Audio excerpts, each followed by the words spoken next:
ফিলিস্তিন তো ওই জমিন যেখানে ঘুমানোর জন্য ইব্রাহিম আলাইহিস সালাম বেছা নিয়া ওয়াদিয়ে খলিল বানায়া এখনো ঘুমাইতেছেন। ফিলিস্তিন তো ওই জমিন যেখানে মুসা আলাইহিস সালাম ঘুমাইতেছেন।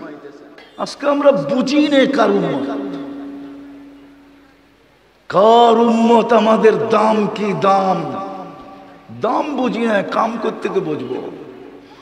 এই জন্যই তো বলি যুগ বিয়োগে মিলে না উম্মতে মুহাম্মাদি, আর এরা হবে নির্যাতিত। তাহলে কোরআন উল্টায়া গেল না? উম্মতে মুহাম্মাদি হবে নির্যাতিত, উম্মতে মুহাম্মাদি হবে নিষ্পেষিত, উম্মতে মুহাম্মাদি হবে ঘৃণিত, উম্মতে মুহাম্মাদি হবে দীক্ষিত, উম্মতে মুহাম্মাদি হবে অবহেলিত, উম্মতে মুহাম্মাদি হবে দুনিয়ার ভিতরে সবচেয়ে লাঞ্ছিত। তাহলে তো কোরআনই উল্টে যাবে।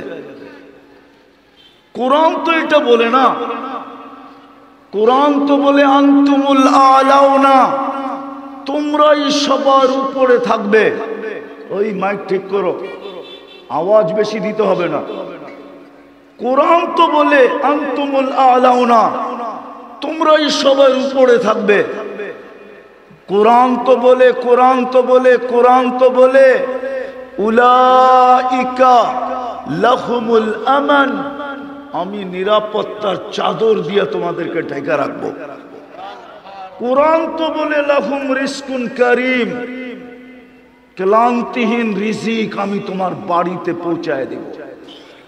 বরং হাদিস দেখলে তো মনে হয় আল্লাহ তো অঙ্গীকার করতেছে ইয়ারজুকু কামা তারজুকু কামা ইয়ারজুকুত তাইর, আমি তোমাদেরকে পাখির মতো পালবো, পাখির মতো। কোরআন তো বলে হায়াতান তাইয়্যিবা, পছন্দের জীবন আমি তোমাদেরকে দিব। কোরআন তো বলে ইন্নাল ইজ্জাতা লিল্লাহি ওয়া লিরাসূলিহি ওয়া লিল মুমিনিন, ইজ্জতের উচ্চ শিখরে তোমাদেরকে রাখবো। কোরআন তো বলে ইন্না নানসুরু রুসুলানা ওয়াল্লাযীনা আমানু।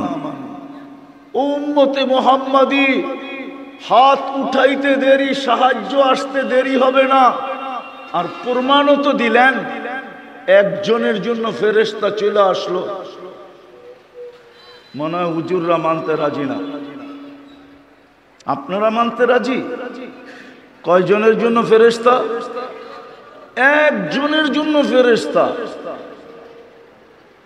আমি প্রমাণ দিতেছি, হায়াতুস সাহাবায় আছে। সাহাবী রাসূলকে ডাকাতে ধরলো, বলল তোমার মাল নিব, আচ্ছা নিয়ে নাও। বলছে শুধু মাল নিব না, তোমাকে জবাও করব। বলছে তাইলে আমার একটা কথা আছে। বলছে সেটা কি? বলে আমাকে 2 রাকাত পড়তে দাও। বলছে ঠিক আছে পড়ো। এই লাশগুলোও পড়ছিল, কোনো কাজে দেয় নাই।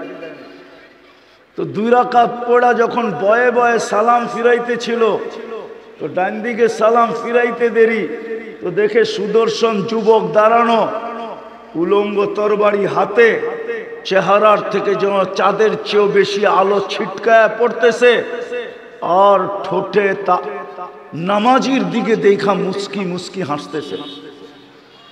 বাম দিকে ফিরে তাড়াতাড়ি জিজ্ঞাসা করলো তুমি কে?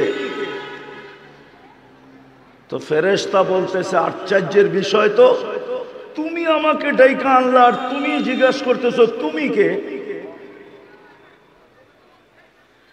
তুমি তো ডাইকা নিয়ে আসলা। তো বলল কিভাবে ডাকলাম?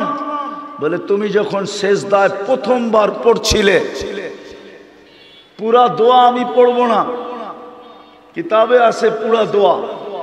তুমি যখন ডাক দিছিলে ইয়া মুগিস আগিসনি, তখন সমস্ত আসমানে ছুটাছুটি শুরু হয়ে গেছে, কম্পন শুরু হয়ে গেছে। সব ফেরেশতা চিৎকার দিয়া বলতেছিল আল্লাহ, আয় আল্লাহ, কোন বিপদগ্রস্তের আর্তনাদ, অনুমতি দিতে দেরি, ঝাঁপায়া পড়তে দেরি করব না। তা আমি নির্বাচিত হয়েছিলাম, দ্বিতীয়বার যখন তুমি ডাক দিছ, দোয়া পড়ছো ইয়া মুগিস আগিসনি বলছো, তো আমি 4 আকাশ অতিক্রম করে ফেলছি। আমি ছিলাম 4র্থ আকাশে। বলে যখন তুমি তৃতীয় ডাক দিছ, তো আমি তোমার মাথার কাছে আইসা তোমার দুশ্মনকে জাহান্নামে পৌঁছায় দিছি। ওই যে দেখো শরীর থেকে দাউ দাউ করে আগুন জ্বলতেছে। বলছে এটা কি আমার বিশেষত্ব? বলছে না, কিয়ামতের সকাল পর্যন্ত আমি অপেক্ষা করব, বেঁচে থাকবো, তোমার মতো নামাজ যে উপহার দিবে তার ডাকে আমি ছুটে আসবো। বলেন একজনের জন্য যদি ফেরেশতা আয়েশা থাকতে পারে, তাইলে আজকে ফিলিস্তিনের 60 লক্ষের জন্য কেন আসে না? বলেন আমাকে, ফিলিস্তিনের 60 লক্ষের জন্য কেন আসে না? ফিলিস্তিনও তো আরব, বন্ধুর ভাষায় কথা বলে, কোরআনের ভাষায় কথা বলে, জান্নাতীদের ভাষায় কথা বলে। ফিলিস্তিন তো ওই জমিনে, ওই জমিনের নাম ফিলিস্তিন। কোরআন তো বলে বারাকনা হাওলা, যার প্রত্যেকটা বালুর কণায় বরকত মিশ্রিত। ফিলিস্তিন তো ওই জমিন যেখানে ঘুমানোর জন্য ইব্রাহিম আলাইহিস সালাম বেছা নিয়া ওয়াদিয়ে খলিল বানায়া এখনো ঘুমাইতেছেন। ফিলিস্তিন তো ওই জমিন যেখানে মুসা আলাইহিস সালাম ঘুমাইতেছেন। ফিলিস্তিন তো ওই জমিন যেখানে চিহ্নিত এখনো 70 জন নবীর কবর চিহ্নিত আছে, চিহ্নিত। ফিলিস্তিন তো ওই জমিন যেখানে 45,000 মুহাম্মদুর রাসূলুল্লাহর জিয়ালেরা, সাহাবীরা 45,000 যেখানে ঘুমাইতেছেন। 60 লক্ষের জন্য কেন আসে না? ও রংপুরের মানুষ বলেন না, এই জন্যই বলছিলাম প্রস্তুতির জন্য সবচেয়ে বড় নেয়ামত দিছিলেন ইসলাম মাতৃকুলে, কিন্তু শুধু নামটা রাখলাম, সব হারায় ফেললাম। ভাই আওয়াজ না করি, রাস্তায় কেউ আওয়াজ না করি, কথা উপর থেকে আসে নিচের থেকে আসে না। শুনতে ভালো না লাগবে বলে দিবেন, বন্ধ করে দিব। রাগ হয়ে যাবেন বললে তো আপনাদের রংপুরে আমাদের আসতে হবে না।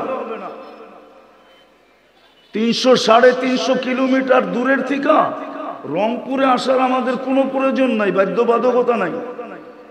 আমাদের ওয়াজের হাজারো ক্ষেত্র আছে। আল্লাহর হুকুম মানবেন না? যুবক, তুমি মনে করো চুলের কাটিং দিয়ে তুমি উঠা যাবে ওদের চোখে, বিজাতির চোখে তুমি ভালো হবে চুলের কাটিং দিয়া আর টি শার্ট ইন কইরা আর এই পোশাক পরা?